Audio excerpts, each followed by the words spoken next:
she came with the, interestingly enough, from the U.S. government that supported a contingent of folks from around the world, actually, to visit. I had an institute for 25 years, and they came from around the world to visit the Institute on Domestic Violence in the African American community. Elizabeth was part of the contingent from South Africa that came to visit in 2001. Then she came back to visit in 2008 as a Humphrey Scholar and worked with their project. And then we continued to communicate, and then she asked me to come to South Africa for the 16 days of activism. And that was November and December of 2018. And we had some interesting conversations about about different things. We connect in many ways, but one topic that we connect with in particular is around the issue of gender-based violence and also faith perspectives associated with addressing this. And there's some of us, like Andy Johnson, who's at Bethel University, who does that work. But the other thing is that Elizabeth works with 9 different faiths in South Africa and deals with the issue of diversity. And diversity there is different than diversity in the United States. There were similar sets of issues, but some things that are different, and she does it masterfully. So Elizabeth's organization, South African Faith and Family Institute, was also endorsed by Desmond Tutu. Nice. And the Anglican Church. And she was a director of a shelter program. It's called St. Anne's, and that's in South Africa. And it's the oldest battered women's shelter in South Africa. So my wife Sonia asked, she says, "Well, who did you meet? Who did you? What people does Elizabeth know?" And so I said, it's easier to ask who she doesn't know. So there's much more to say, but you'll get a chance to see a lot of it in the presentation. With that, I give you Elizabeth Peterson. And she's a social worker, and she's getting her doctorate in theology. Nice. Thank you. Good afternoon, everybody. It's wonderful to be here. I want to start by saying, and I know that we have limited time, so I wanted to say that it is my calling that brought me to social work.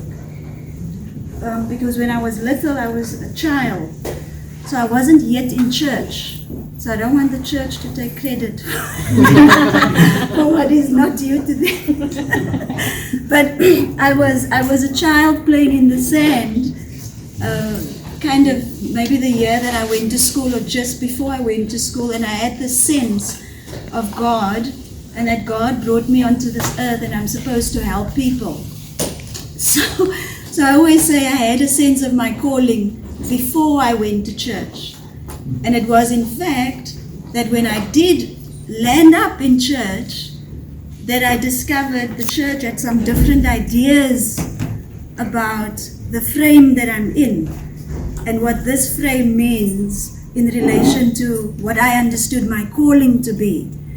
So I want to kind of leave that just as a way of opening. And so what I sometimes say to all of us, those of us who are academics, politicians, religious leaders, social workers, whoever we are, I believe that it's oftentimes your calling that has led you to study the subject that you studied or that led you to the profession that you are in. But oftentimes what happens, and I say to religious leaders, oftentimes what happened the day that you get ordained, you take the title and then you leave your calling there at the ordination, or the day that you graduate, you take the degree and then you leave your calling there. And so when we look at the state of the world, and you wonder, why do we have we've got so many incredible people in the world that is intelligent, but how is it that our world is in such a mess? And so my reflection on that and my offering is maybe to check how far are we standing in relation to our calling. My dad says, your education is supposed to assist you in your calling. But oftentimes we get it all mixed up. We think that education will provide for us. We think that education will give us the authority. We think education will give us access and influence.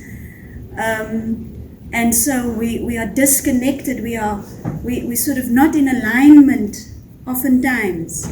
And so maybe that's also just a devotional reflection at the start, at the start of the series, for whatever it's worth. I'm kind of like pushing it on you in a way. But yeah, so South African Faith and Family Institute, we really started the organization in 2008, as Dr. Oliver said, and it comes, like I say, from I knew for a long time that I'm supposed to work with men who abuse their intimate partners, and that I'm supposed to work with religious leaders. And so, of course, me growing up and being in the context, in a Pentecostal church context, it was quite hard. I wouldn't be able to tell anybody of this crazy kind of idea that I had, and I called it my calling, because in that context, women were regarded to have only very specific roles, and clearly that never included training or teaching men, especially not religious leaders. Worst of all, religious leaders from other faith traditions. So, and I think kind of God has a sense of humor in many ways, but in terms of how all of these kinds of things work. But anyway, so when I started as a social worker in 1993, and I worked for the Shelter for Abused Women, and so I was connecting with all the other advocates and folk that does the work in domestic violence, but nobody wanted to talk about religion, and nobody wanted to talk about men. And that was a dilemma for me, because as I was listening to the women, in the shelter, and listen to the children, faith was very much part of their reality. But also the other reality is we don't have the luxury to live as if we are disconnected from the men in our lives. I don't know in which world that reality happens, where people are actually able to completely disconnect from women only live alone and there's no men in their lives. And so also within the African sort of Africa and religion, African society and religion, faith and religion permeates everything, and so there cannot be any disconnect. And so these were some of the struggles, for me, and the challenges. But I kind of kept on saying, this is what I'm hearing women say, because that's the other thing. Who are we talking? When we are sitting in circles and spaces of influence, now that we are educated, or we have the authority or the power and the access, what is the conversations that we have? Do you still talk about the people that you were called to serve? Or are you kind of now wanting to fit in? Because maybe the thing that you're talking about is not yet on the table, and you're not yet on the agenda. And I think that was some of the challenges, for me to work through. But the long and the short is, SAFFI was established, of course, also within this historical, political, socio-economic context where faith and violence have traditionally been used to oppress the large majority of the people through colonialism and apartheid in South Africa. But also faith and violence are still being used to oppress and violate women. And so Intimate partner abuse, of course, both internationally and in South Africa, is flagged as one of the most prevalent forms of violence against women, and irrespective of country and religion and that sort of thing. And so for South African women do live in one of the most violent, yet one of the most religious societies, where 90% of the population affiliates to religion and faith. And yet you have statistics, unreliable as it is, because we do not go around telling everybody what happens in our intimate relationships, especially if it's violent and abusive and oppressive. But the stats that's available speaks to 1 in every 4 women finds herself in an abusive relationship. Last night, listening to some of the feeds from South Africa, it says every 28 seconds a woman is raped. I mean, sometimes I kind of feel like we make so much study of this as if violence against women is a science. And we theorize, and we come up with all these incredible theories about it, as if it is not our own lives that we're talking about, right? So anyway, so we live in this context, and then of course also Christianity is the biggest part of the population. So about almost 80% of the population, the South African population, is Christian, or at least ascribe to Christianity. Now, whether people practice their faith or not, faith is part of their lives, right? And so, given this context, what we've been saying, that it is almost irresponsible not to be talking about faith when it comes to, in fact, it's dangerous, it's fatal, because whatever we believe about ourselves, and if we are people of faith, God is in the mix, very central in our mix. And so God is very important, what God thinks of us, what we believe God expects of us. And so if our religious teachings gives us a very clear idea who God is and what God wants from us in our intimate relationships especially, it becomes quite critical that we look into these teachings and traditions, right? And ancient teachings as well. And so SAFFI then works specifically with religious leaders and with faith communities. And we're basically saying the rights discourse in South Africa, and I'm sometimes more and more wondering if that we also should be problematizing, critiquing that a bit here in this country, because I think my sense is, I may not be right, but my sense is that faith is also quite a big portion, of the population that is sort of, people of faith, whichever faith that is. And so I wonder how much of this human rights discourse actually takes into account the value of humanity and human dignity, because oftentimes we push, for the human rights, and the question in South Africa that I often ask is, who do you regard as human? Because that's the first question you have to answer. Because human rights seems to be, the right or the entitlement of those folk that you regard as human. And you will put quite a lot of energy and resources and funding and everything to support that initiative. But if you come from a context like South Africa, where colonialism and apartheid was instituted, legislated to dehumanize the large majority of people, how do you now suddenly, after 1994, just say, oh, you have human rights, but you actually haven't had the conversation around historical dehumanization that has happened systematically through the laws, through the constitution of the country, at the time. So what SAFFI basically does, we say, we grapple with what are the root causes. So we say faith is a resource. That's our point of entry. Faith is as a resource as we respond and grapple with the root causes of intimate partner abuse. And what we say is faith, in our context, and we've coined this, the root causes of violence against women in our context as, we call it sorry, that's my parents, and I'll talk to you about them now.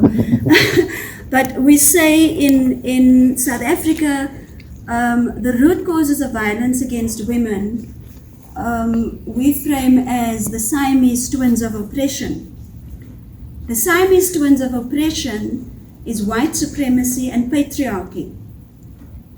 White supremacy is a system of white dominance that makes the oppression of black people or non-European people seem natural. It's ordained by God, and so there's nothing really that anybody can do about it, because God has been captured in it. Patriarchy, similarly to like in white supremacy, is a system of male dominance that makes the oppression of women seem natural, ordained by God, and so it's natural, that this will be the order of the day. And so when we then talk to religious leaders, we say, you have a sacred responsibility here because God has been captured in these systems of oppression that operates everywhere, right? In every institution, whether it's politics, whether it's the education system, whether it's the church, religious systems, or, all these institutions, underlying is all these, sort of beliefs. And so we work with people, we believe that some people need to be saved, right? And so the ones who actually believe that they are superior, ordained by God to be superior and ordained by God because they have more knowledge and understanding and they have more access to God, those are the ones that are supposed to save and supervise all these others who do not know about God. So there's this hierarchy, right? And so what we say, in our context, apartheid, of course, is an expression. So we say colonialism and apartheid are expressions of white supremacy. And God has been captured in there as well, because teachings we've been taught. In my church, I grew up in a church where the apartheid government used our church, as they've used many other churches in the working class, poor communities. But from the pulpit from my church, at least thrice it was said, Nelson Mandela was the Antichrist. And so, and this was during the apartheid years, right? And so we are saying, now we have to look at what are we teaching? What happens in Sunday school? If I just take the Christian tradition, for example, what are the stories we tell children in Sunday school? How are we shaping people's beliefs and theology already? It's like almost like children, young people are being groomed almost to become perpetrators or victims and survivors. Because if you track what are the stories that we have been telling children in Sunday school, why I always say to Christians, why have you not told the story of Queen Vashti? Why have you always just told us about Queen Esther? I'm like, oh, Esther, you want to be like Esther because she, stood in the gap for people. But hold on, who was the queen before her? Why was she? What happened there? Why are we not telling the story of Queen Vashti? And what this dynamic actually does, even between women then, right? But what is that about? Why do we keep on telling stories only about David and Goliath? So we give impressions to boys what it means to be a man, and these images. And so in all of our faith traditions, there are stories. I cannot speak for the Muslim tradition because I'm not Muslim. But, or for the Hindu tradition or, any of the traditions. But you will find how these stories are told. So by the time that I get married, I have there's a theology that has already been inculcated in my understanding. What am I supposed to be to my husband? What is my role? And in his mind, what his role is. And so the question we ask religious leaders, when you counsel people that are in trouble in the intimate relationships, what do you counsel them to? From what? From abusive relationship to what? Because sometimes I get the feeling that it's often we want to get people back into the Siamese twins of oppression kind of frame. Because if you can just be submissive, maybe you won't be so abusive. If you can just pray more, maybe you will change. And so the question is, shouldn't we be encouraging, shouldn't people of faith, religious leaders of faith be encouraging people to align themselves and realign themselves with their God-given purpose and their God-given callings and their God-given destinies, right? So anyway, quickly, because I'm watching the time and I want to maybe speak still for another 10 minutes and then to see if there's, sort of any engagement. So quickly, my parents, my dad and my mum, so they are the people I think that I was graced with to see and witness. And so these are my brothers and sisters, with 9 of us. And this is my unit. So Caleb, I'm delighted to have Caleb here, my son, is traveling with me. and I'm also delighted to have our cousin, or what are you now from me? I don't know. He's my cousin's son. He's just traveled, so you must be good to him. He's going to be here for a while in Minnesota. Tyler, lovely to have you. But this is the context. These are the people that challenge my own humanity and that keep me accountable and clear, as to who am I, who do I think I am? And we must answer that question for yourself. Who do you think you are? And when you come into somebody's intimate space, they let you in, because you said you love them and you want to spend time. Who do you think you are in that person's life? And who do you think that person is? Because maybe if we begin to see each other really as created in the image of God and hold each other with that reverence, it would be very hard to be abusive to each other. So I have had the incredible gift to have witnessed my dad. I've never seen him use violence, abuse, or shaming, to my mother or any one of us.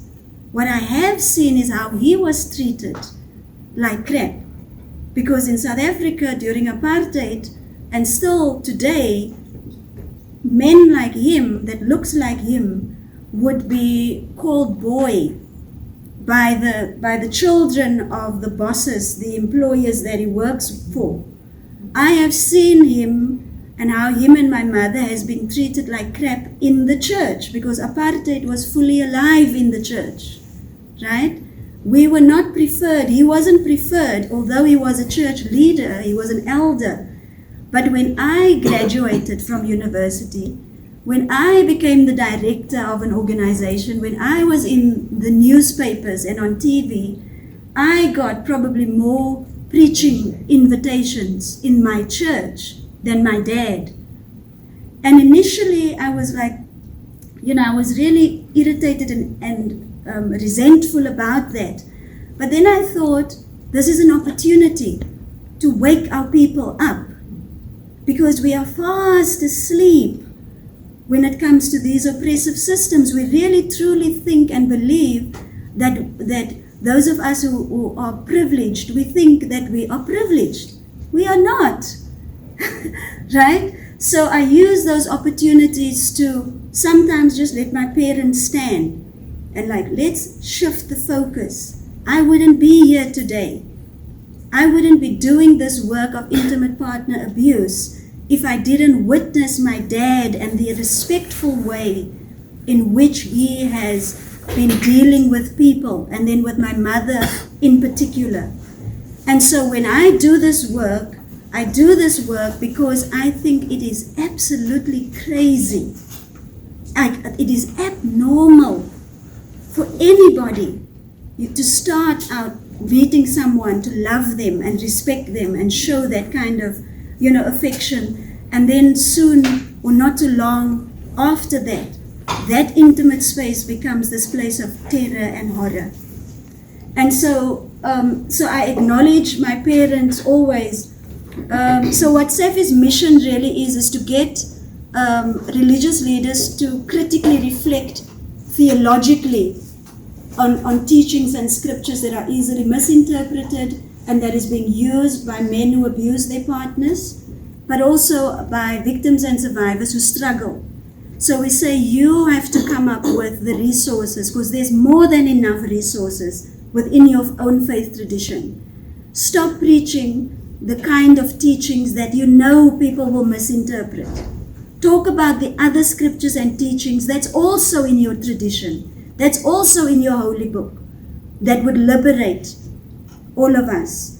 And our approach is very much, I'm going to just, I'm not going to go through all of this, but I want to say that our approach is very much that all of us are in need of healing.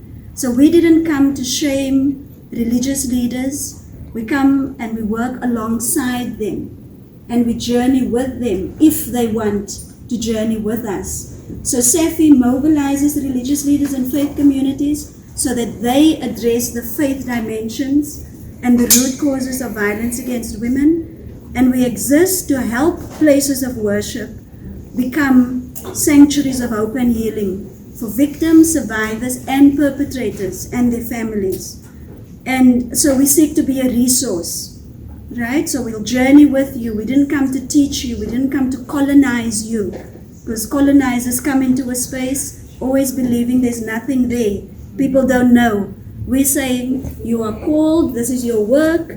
We're only coming alongside you and we're sharing some insights that we have, but there's an exchange that happens, right? And so we also offer various opportunities of training and theological reflection and that sort of thing. And then we facilitate opportunities for religious leaders to engage with government and other organizations that does the work. Because religious leaders often are overloaded with their own responsibilities within their own, own congregations. And of course, we advocate for legislative reform and culturally informed interventions. So the next few slides is just about some of the programs that we do. This is a 10-week series that we offer religious leaders where they have to, this is now after they've gone through our 5-day training. We give them this 10-week series, not give it, that's an offering, because, if they want to. And they preach about it, and all the different departments in their faith community gets to reflect on the same theme. So there's 10 themes, around that. Then there is a more recent initiative that we started, because I thought there must be more men like my dad. Although the mass media tend to profile black men and men of color as predominantly violent and abusive and destructive. And so I figured, I have lived with this man, I'm almost 50. And in fact, my mother died in 2007 and my dad remarried.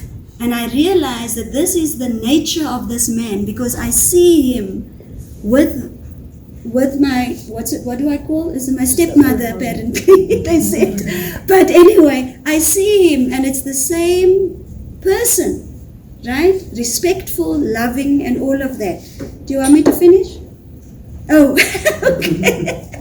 So the initiative with Men Affirming Dignity is essentially to begin to seek out the men who have been affirming dignity, black men, men of color, that has been affirming dignity, and they, because you see, they don't get awards and things, they just live their lives. So through this initiative, we amplify the humanity of these men. They're not heroes, they're not real men, they're not good men.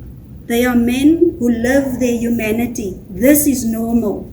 And so this is what we, seek to amplify through this particular initiative. And then we have a multi-faith theological advisory council. And you'll see, if you can see, it's a mixture of men and women, and there's all these different religions. So we get theologians and scholars from these different religions: Hindu, African traditional religion, Baha'i faith, all the various faiths. And what we basically get this council to do is to write about certain themes. So we've got 2 publications that we've worked with them. And the whole idea is that they identify scriptures and teachings that's misinterpreted. And they demystify that. And then also they have to come up with resources. So the second publication we did was, we need guidance from our faith traditions and ancient teachings on interventions with men who abuse their intimate partners. And so we got them to write about that. And then, there's just some pictures of, so the Archbishop, retired Anglican Archbishop Njongonkulu Ndungane, he's the patron of the Theological Advisory Council, and that was some of the pictures. There's 2 of the publications. These are some of the conferences where we get these theologians to come and speak. That was in Durban and in Cape Town. And then also the thing is about getting faith communities to do the work within their own traditions. And so you'll see Dr. Oliver is there in the mix. This was last year when the Muslim Judicial Council had their 3rd annual campaign during the 16 days of activism. And so whether they invite us or not, the point is SAFFI is there as a catalyst. We want faith communities to just wake up and start to do the work within their own traditions, because there are people within their own traditions that's been doing this work for a long time, and oftentimes they are not acknowledged. And so we just play that sort of role.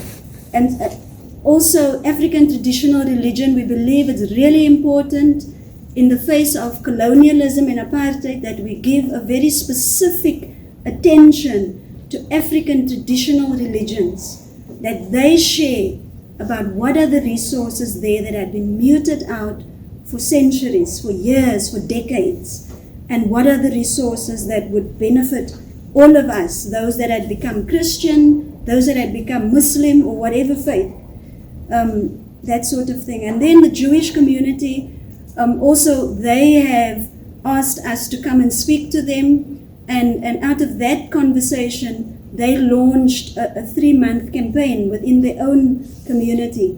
And this is the sort of thing that we want to see happen. There's Mpo Tutu, Desmond Tutu's daughter, she's one of our patrons, and that was one of a conversation that we had. Sometimes we get religious leaders to be involved in, some other city-based events, and so that was the mayor, and when we were praying for rain and so forth. And there's some pictures with Dr. Oliver last year with us when we were celebrating our 10th anniversary. And I need to say here that he has really given America he's given a total different experience for people in a positive way. There he's telling the Muslim people what to do. I'm like, he got to speak. No, he didn't. But he was the keynote, at the Muslim Judicial Council event. But I wanted to say that that the thing that was really incredible about Dr. Oliver is here is this man who is a guru. He is the person when it comes to cultural competence response, when it comes to gender-based violence. When I came in 2001, that was the gift, because oftentimes there's this one-size-fits-all. So it's like, if the woman wants to be safe, she must leave. It's like, no, actually, we are about family. There's other things that is involved. And Dr. Oliver's work has really, really supported us back home in South Africa, to really say, but no, when you work with cultural specific groups, they will help you define what the problem is. They have the resources, the insights about how the problem needs to be solved. So now when he finally came there, people had an experience of him. And the feedback that I still get is they cannot believe that there's an American that doesn't have a chip on his shoulder. I'm not saying that's what Americans have, but what he did was he was accessible. And then when I introduce him and I say these are all the accolades, they cannot believe because he's so humble. He was sitting with us, with people in communities that never get professors and people to come to them. But the way that he was present in those spaces confirmed this work that we have started to do about men affirming dignity. And so, thank you very much for helping, because I always say, when we interrupt these notions of that we think we are better than others because we've studied a little bit or we have a little bit of a position. When we interrupt that and we insist on being human, we are healing all of humanity in those little moments. And so, thank you very much for the opportunity that I had to share a little bit about the work that we do. You can check us out. We've got a website. And we also have a Facebook page that is probably more updated. And there's a stand, Take a Stand campaign, which we've done with religious leaders from all the various faiths. So that's also on YouTube.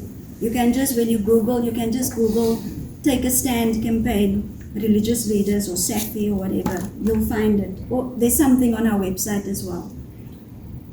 10 minutes for questions or comments. I took 5 minutes of your time.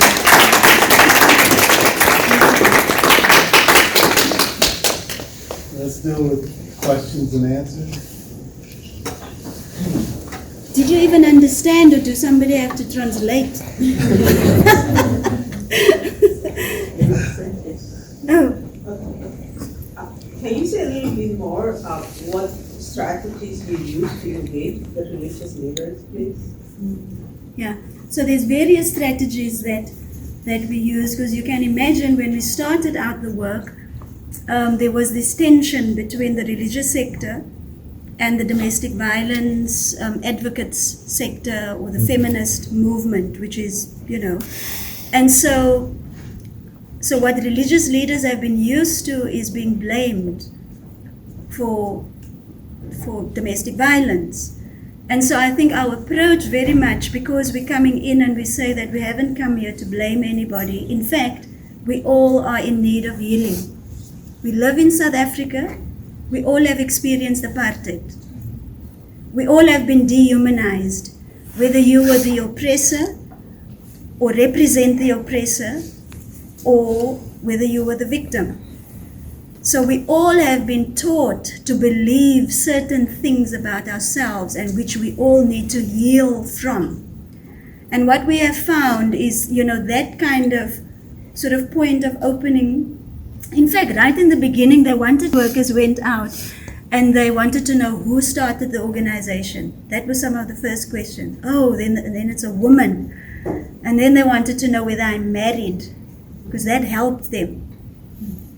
Right? So I'm married, I'm a woman, and I'm a social worker. So those were sort of the credibility pieces. But then when they finally got into the space, it was also about, we are all here, all in need of healing. We didn't come to teach you anything. We're coming to be in conversation. Yeah. Thank you. Thank you. Yeah. I was curious about, have there been any instances in which you've discovered that a religious leader is also an abuser, and how did you navigate that, and what did that accountability look like? So, yes, we've had times when religious leaders felt safe enough in the space to disclose. And it's the safety, because so the approach, and yeah, that's a clear awareness that some of the religious leaders might be perpetrators, right? So we know going into our conversations or trainings, we're aware of that possibility. But our approach is we speak to you as a faith leader. And so it's in that context that we speak to you, right? And so when you are affirmed in the office, in the sacred responsibility that you hold, then we move to all of our need for healing. And in South Africa, after apartheid, everybody just wanted us to be healed. Oh, apartheid is over, 1994 happened, Nelson Mandela, with the leadership, did all the wonderful things to help us sort of transcend or move into democracy. And so what we often talk about, when we talk about healing, we say there's 3 phases in the way that we work with it. We say it's uncover the wound. That's the first stage, you uncover. And the second phase would be to discover the nature of the wound. Oftentimes we spend very little time there because we want to move very quickly to the third phase, which is recover. We uncover the wound, we quickly move through discovery phase, and then because we want to recover, we want to fix things. That's not SAFFI's model. It's a psychologist, I think it's F-R-Y-E is the person's name. So we find that kind of little model quite helpful, just to grapple with that a little bit. So we usually say to all the people that we work with, and especially faith leaders, that we will probably spend a lot of time in the discovery phase. So be aware that it will be uncomfortable, because it is uncomfortable to look into a wound. I don't like looking into a wound, right? But in order for us to heal properly, we need to spend far more time understanding the depth, the nature of the wound that we are dealing with. So there was a hand there, and then there's 2 hands here. Yeah. I'm wondering about during your time doing this work, if it's ever happened where when you're talking with a faith leader, and because maybe I'm misunderstanding, but I think part of the assumption is that faith holds human dignity as a value, and so if they believe in human dignity, then they'll be willing to to find ways to resolve the issue of intimate partner violence. Mm-hmm. Has it ever happened where you've gotten to know a faith community and they don't hold that as a value of human dignity, and they don't see anything wrong with intimate partner violence or abuse in the household of women and children? No faith has, in fact, all faiths have the value of human beings. And yet, there's a tendency that there's the easily misinterpreted stuff that is amplified. And so we do step into the conversation. Remember, faith as a resource. That's our point of entry. And so we basically, even with the Theological Advisory Council members, and many of the faith leaders, we know that many of them haven't specifically thought about certain scriptures and teachings when it comes to intimate partner abuse. But when I ask them to write, I ask them, I say, you go and find scriptures and teachings. So even for them, it's a process of reflection and healing. And also I always say to them, you must just go and ask, if you have a daughter or a child or whatever, let them tell you what the experience is with men. Just for one day. If you walk out of the house, you walk to the shop, you go to church, you go to school, wherever. Let that woman child just relay to you the experiences that she has had with men along the way. Then you will understand why it is crucial that we start the conversation by talking about men's violence against women. Because even though I haven't experienced abuse in my intimate relationships, I've been abused. That's what all women have in common, right? You walk into a space, you go to your professor, you suddenly have to negotiate some other things because suddenly the conversation gets sexualized. You get compliments that you didn't come for, and you now have to negotiate. What are you doing? So we move from the assumption that faith is a resource, and we say it's your responsibility. We cannot ask social workers and magistrates and the police to clarify a scripture that a perpetrator misinterpret. If a perpetrator comes and he says, I'm the head of the home, my faith tells me that, we cannot ask the magistrate to clarify scripture. It is your responsibility as a faith leader. And so we are very supportive, but also kind of very intentional. We're not playing around here because people are dying, actually. So we don't entertain this notion of didn't know, so we're giving it to you straight. Yeah. Does it look like a faith leader talking to their faith community and challenging them that if you truly are a part of this faith community and you say that this is your spiritual belief, then you will also value human dignity? Is that the kind of conversation they have with their?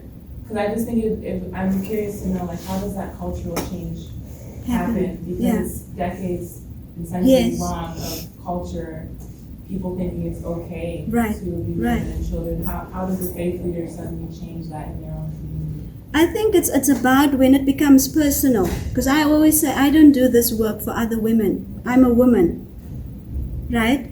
So it's to bring religious leaders, their humanity into the whole mix, right? We are not desperate to get people to change. We don't need to know how many have actually changed. What we are saying, we want you to think. And if that's your calling, you will know what to do. Sorry, there were two more, and I know that we have to wrap up.